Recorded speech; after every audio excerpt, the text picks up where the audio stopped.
बरसात की काली रात थी, जिसमें बिजली की गड़गड़ाहट से जंगल और भी भयावह लग रहा था। कहा जाता है कि जो भी उस जंगल में बरसात की रात में कदम रखता है, वो कभी लौट कर नहीं आता।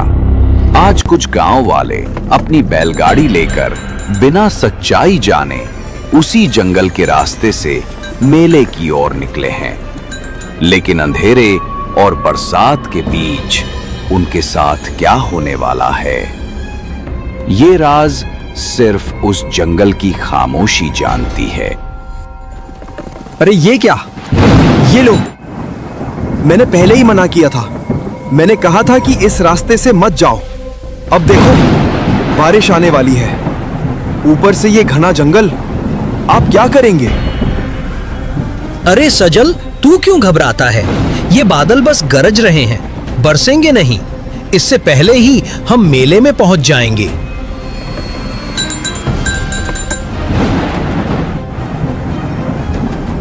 अरे काका, गाड़ी क्यों रोक दी? क्या हुआ? जल्दी चलो ना। अरे ठहर जा बेटा, इतनी जल्दी क्यों मचाता है? तुम सब उतरो गाड़ी से नीचे और जिस जिसको हल्का होना है यही हो लो। फिर मैं रास्ते में गाड़ी नहीं रोकूंगा। देखो, आगे घना जंगल है और रात होने वाली है। उस जंगल का रास्ता कुछ ठीक नहीं है, इसलिए हम वहां से तेजी से निकलेंगे। रास्ते में कहीं रुकेंगे नहीं। हाँ पापा, मुझे बड़ी जोरों की लगी है। चलो ना जल्दी। अरे हाँ हाँ ठीक है बेटा, चल आजा, मेरे साथ चल। सब लोग हल्का होने के लिए इधर उधर जाने लगे।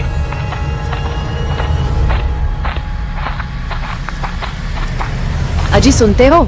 हम उन झाड़ी के पीछे चले जाते हैं। हाँ ठीक है, लेकिन जरा ध्यान से, डरावना जंगल है, ज्यादा अंदर मत जाना।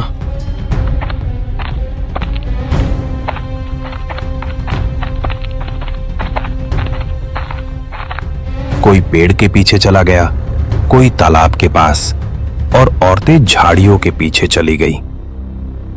उधर रामू काका के चेहरे पर एक अजीब सा डर दिखाई दे रहा था। हे भगवान, ये नहीं होना चाहिए था। अगर आज बारिश आ गई तो पता नहीं क्या होगा। वो बरसात की रात मैं आज तक भूला नहीं हूं। वो रात इसी मेले से जुड़ी है। कितने साल बीत गए, रिठेरी गांव के उस मेले में जाते वक्त कभी रास्ते में बारिश नहीं हुई थी, पर आज ऐसा लग रहा है जैसे वो बरसात की रात फिर से लौट रही है। नहीं नहीं, हमें जल्दी से उस जंगल को पार करना होगा। अरे अरे आ जाओ सब, जल्दी करो, हमें निकलना होगा, बारिश शुरू होने वाली है। सजल, सब आ गए ना? हाँ काका, सभी आ गए हैं। चलिए चलते हैं। काका, आप इतने डरे हुए क्यों लग रहे हो? क्या हुआ? क्या बात है? अरे कुछ ना है संदली बेटा, सब ठीक है। काका, संदली ठीक कह रही है। बताइए ना, आपके चेहरे की हवाइयां क्यों उड़ी हुई हैं? आप हमसे कुछ छुपा रहे हैं क्या? अरे केशव बेटा, ऐसी कोई बात नहीं है। तुम सब लोग बैठ जाओ और मेरी बात ध्यान से सुनो। जरा ठीक से संभाल कर बैठना। आगे जंगल आने वाला है। वो जंगल का रास्ता कुछ ठीक नहीं है। मैं तेजी से वहां से गाड़ी निकालूंगा, इसलिए तुम सब ध्यान से बैठे रहना। काका की बात सुनकर सभी लोगों के चेहरे पर डर और गंभीरता के भाव उभर आए। वे सभी गंभीरता के साथ गाड़ी में बैठ गए। रात लगभग हो ही गई थी। चांद पूरा था और उसकी हल्की रोशनी जंगल के सुनसान रास्ते पर फैली थी। घना सन्नाटा, दूर कहीं कुत्तों के भौंकने की आवाज और कभी उल्लू की हू की गूंज। बैलगाड़ी के पहिए मिट्टी के उबड़ खाबड़ रास्ते पर डोलते हुए चले जा रहे थे। तभी बिजली कड़की और वही हुआ जिसका डर रामू काका को था।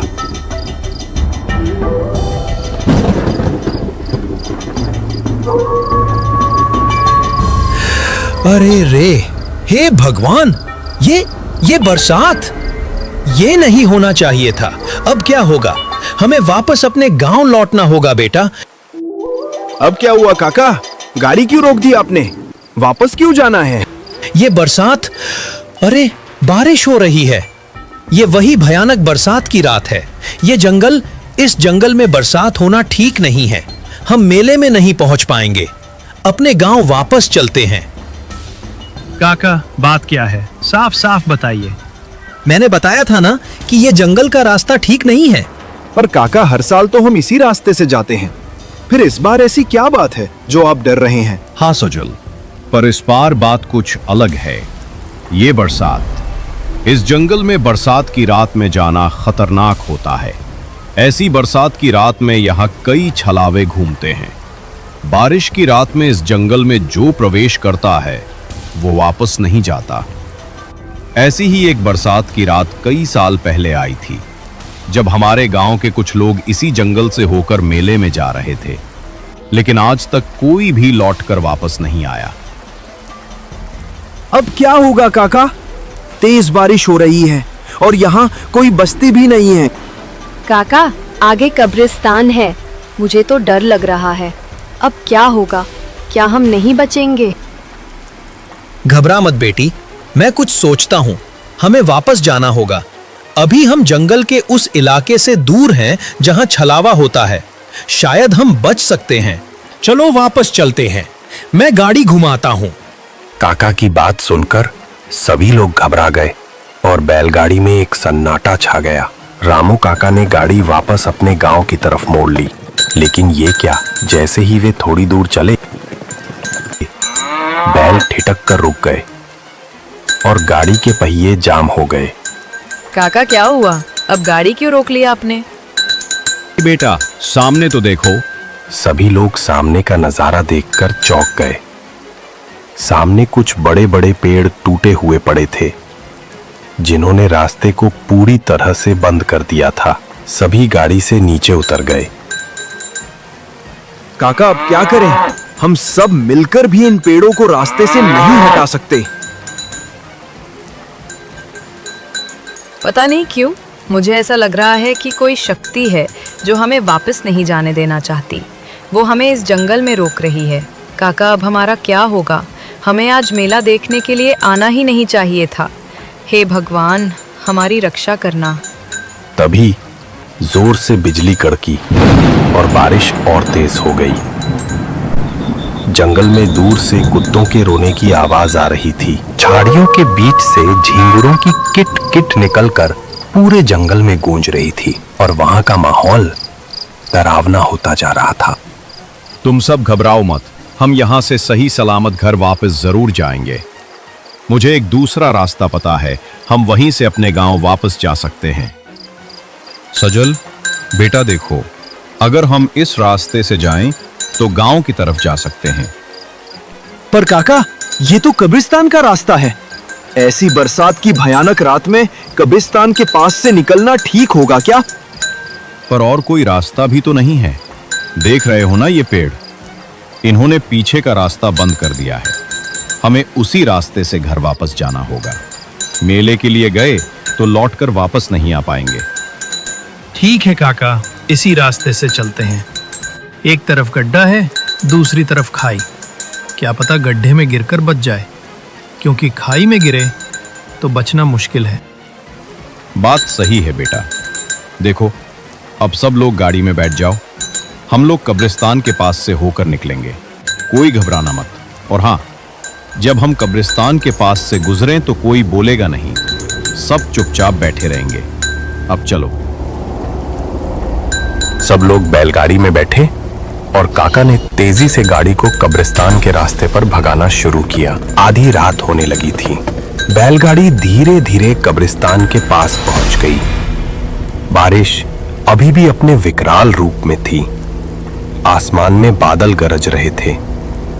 बिजली की चमक से पूरा जंगल भयानक लग रहा था।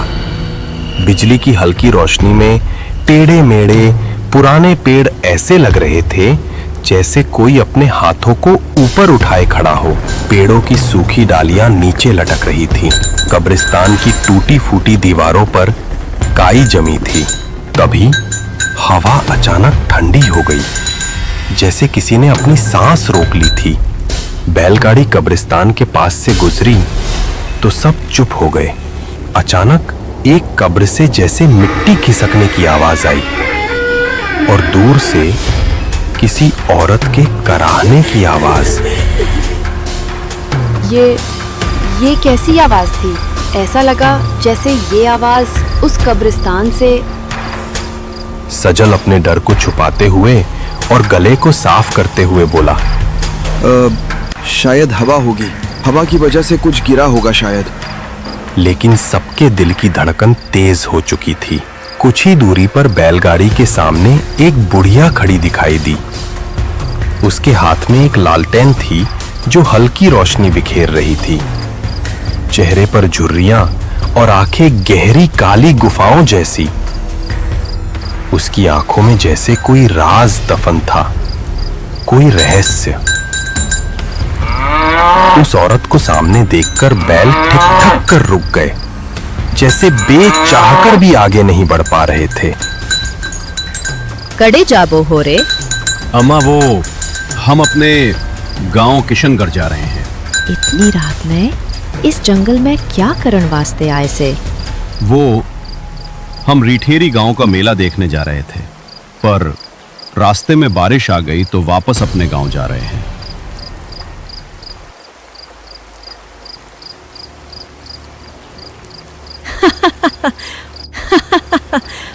मेला देखन?